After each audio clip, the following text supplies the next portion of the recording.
Hello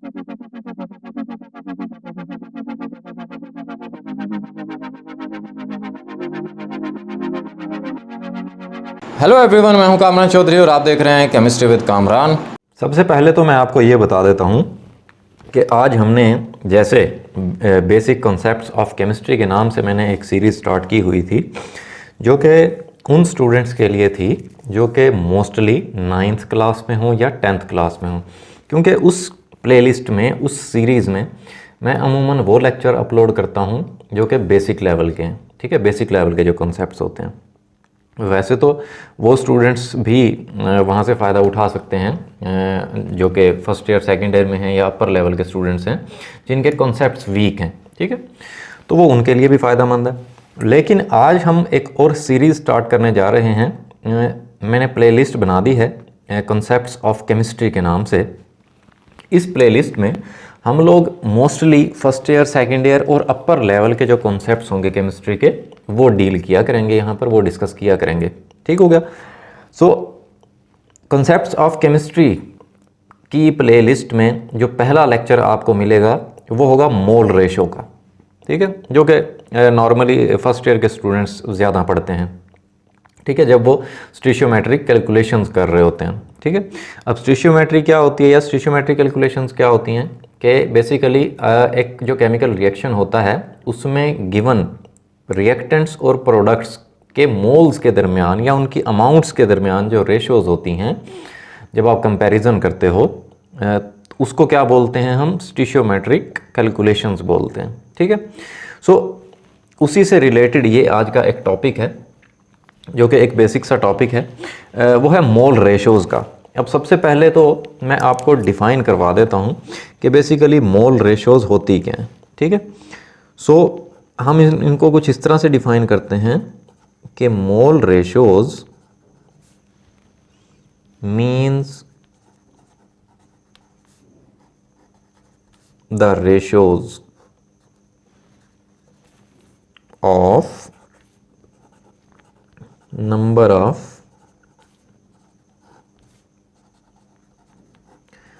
moles of reactants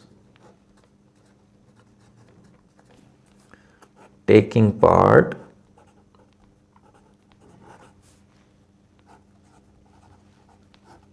in a chemical reaction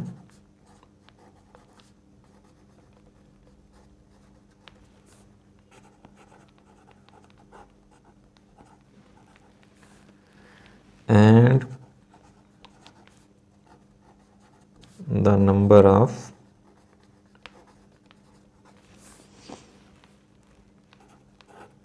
moles of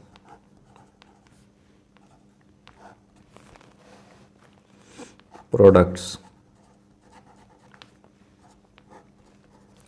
formed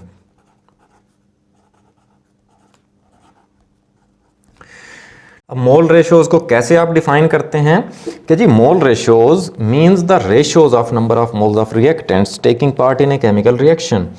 एक chemical reaction में जो substances हिस्सा ले रहे हैं उनको आप रिएक्टेंट्स बोलते हैं। उनके नंबर ऑफ मोल्स के दरमियान आपने रेशो लेनी है, किसके साथ?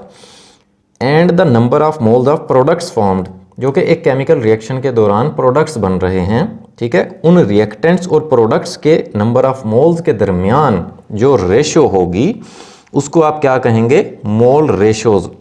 ठीक है, अब इसकी एक एग्जांपल देख लेते हैं। एग्जांपल दूंगा मैं, तब आपको फर्दर बहुत अच्छे से क्लियर हो जाएगा।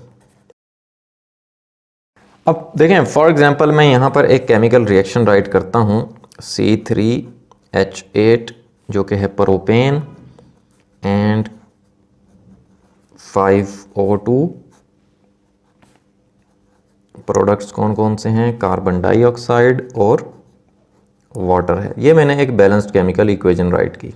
ठीक है, अब आपको बखूबी ये पता होगा कि जो 7 इन सब्सटेंसेस के ये जो 7 कोफिशिएंट होता है, जैसे यहाँ पर कुछ नज़र नहीं आ रहा आपको तो इसका मतलब है 1 है। ठीक है, इसी तरह ऑक्सीजन के साथ आपको 5 नज़र आ रहा है, कार्बन डाइऑक्साइड के साथ आपको 3 नज़र आ रहा है, वाटर के साथ आपको 4 नज़र आ रहा है। तो ये जो कोफिशिएंट्स साथ लिखे हुए होते हैं इनको बेसिकली क्या बोलते हैं आप, नंबर ऑफ मोल्स। ये नंबर ऑफ मोल्स को रिप्रेजेंट कर रहे होते हैं, ठीक है। अब इस केमिकल इक्वेशन को अगर आप देखें तो आपको क्या पता चल रहा है, आपको ये पता चल रहा है कि 1 मोल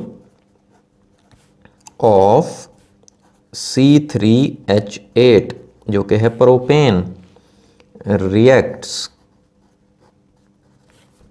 विद 5 मोल्स ऑफ ऑक्सीजन। ठीक है, इक्वेशन को देखकर आपको ये पता चल रहा है कि जो रिएक्टेंट्स हैं, रिएक्टेंट्स में 1 मोल है प्रोपेन का और 5 मोल्स हैं ऑक्सीजन के, ये दोनों आपस में रिएक्ट कर रहे हैं। ठीक है, फिर अगर आप प्रोडक्ट्स की बात करें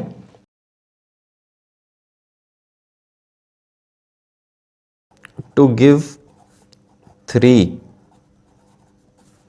moles of carbon dioxide, 3 moles carbon dioxide के बन रहे हैं and 4 moles of water, 4 moles जो हैं वो वाटर के बन रहे हैं। ठीक हो गया जी। अब आपने देखें किया क्या, इस इक्वेशन को आपने यहाँ पे राइट किया, एक केमिकल इक्वेशन को, एक केमिकल रिएक्शन को राइट किया आपने। उसमें आपने किया क्या, उसमें आपने ये किया कि आपने रिएक्टेंट्स के मोल्स देख लिए और प्रोडक्ट्स के मोल्स देख लिए और उनको कंपेयर कर लिया बेसिकली कि कितने कितने मोल्स रिएक्टेंट्स के मिलकर कितने कितने मोल्स प्रोडक्ट्स के बना रहे हैं। ठीक है, सो इन्हीं को बेसिकली क्या बोलते हो आप, मोल रेशोज बोलते हो। सो अगर मोल रेशो को डिफाइन करने के लिए आ जाए क्वेश्चन, देन आपने क्या करना है, डेफिनेशन लिखनी है, इसी तरह एक एग्जाम्पल दोगे, एक केमिकल रिएक्शन लिखोगे, केमिकल इक्वेशन लिखोगे और उसको इस तरह से एक्सप्लेन कर दोगे। सो होपफुली आपको ये लेक्चर बड़े अच्छे से क्लियर हो गया होगा। फिर भी अगर आप लोगों का कोई क्वेश्चन होता है देन आप नीचे कमेंट सेक्शन में मुझसे पूछ सकते हैं या मुझे पर्सनल ईमेल भी कर सकते हैं।